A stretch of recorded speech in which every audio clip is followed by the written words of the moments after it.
这样的环境如果不通网，你一天可能也待不下去吧。被塞面水独居一户，想要实现宽带接入是多么的困难。直到今天，我家才实现了宽带接入，可以看电视，你敢相信吗？随着科技的发展，网络已经成为生活的必需品。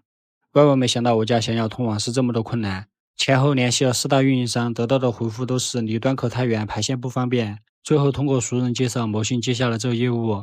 我们村大多数在很多年前都实现了网络自由，因为我家太靠近湖边，并且独居一处，房屋距离最近的宽带端口也有上千米，排线是最困难的，并且排的线越长，后期维护成本也高。为了更好的解决排线问题，师傅决定跟着电线杆走线。这样做一方面不用担心刮大风被吹断的风险，最重要一方面是电线杆可以满足所需线路走线的需求。天空不作美，下雨了，排线只有等明天了。昨天可能师傅低估了排线的难度，今天又找了2个帮手。现在村里的土地大多数已经撂荒，很多杂树杂草已经成林，线根本没法牵引着走，并且很多树木的枝干高度已经超过了电线杆，排线还得想办法绕到树干的上端。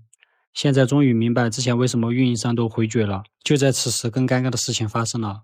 昨天下雨排线一圈，剩下的网线就放在路边，今天在牵引的时候发现断裂了，一圈网线也不知所踪。刚刚牵引的3根电线杆又白费了。经过20多根电线杆的走线，再穿过这块地，终于到达了宽带的端口箱。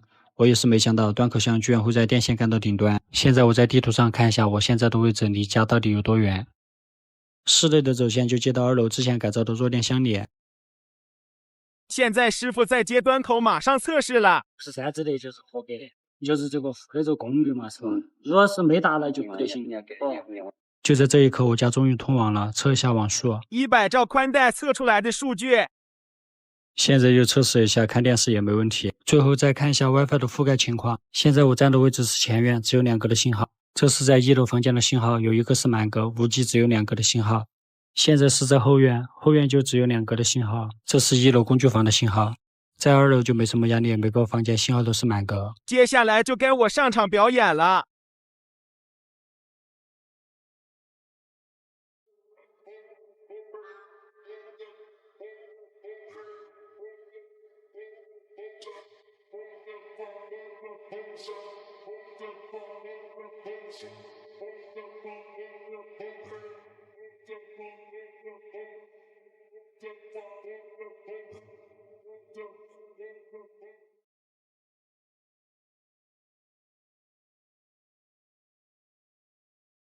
说出来你们可能不信，这是我第1次接水晶头。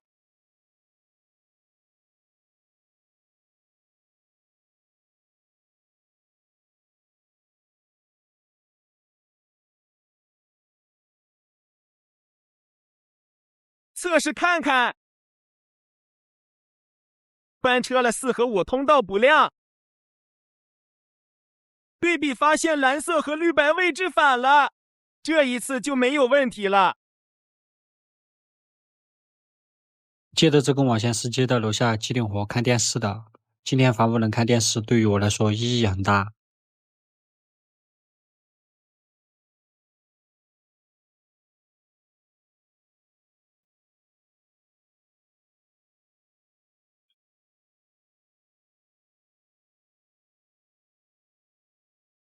屏幕裂了，就是这个脚先碰到的地面。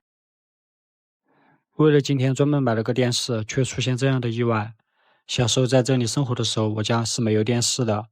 那时候只有我3爸和6爸家有，每次想要看电视，只有去他们家看，并不是很方便。如果你们有经历过，应该知道的。这次也算是实现了真正意义上能在家里看电视。看会电视，调整下心态。送了1个监控，我准备安装到室外。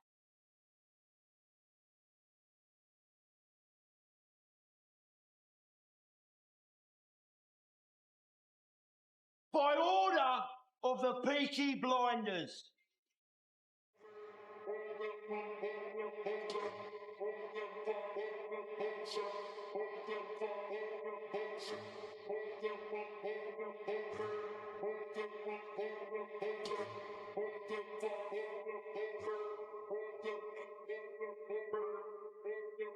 监控就安装在这根废弃的电杆上。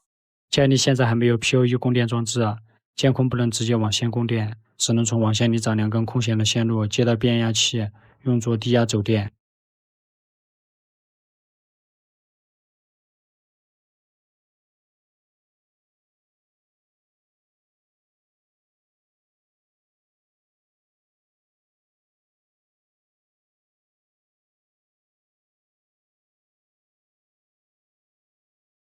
网络连接中，4G 网络连接成功。2023年的今天，我家终于实现了宽带接入。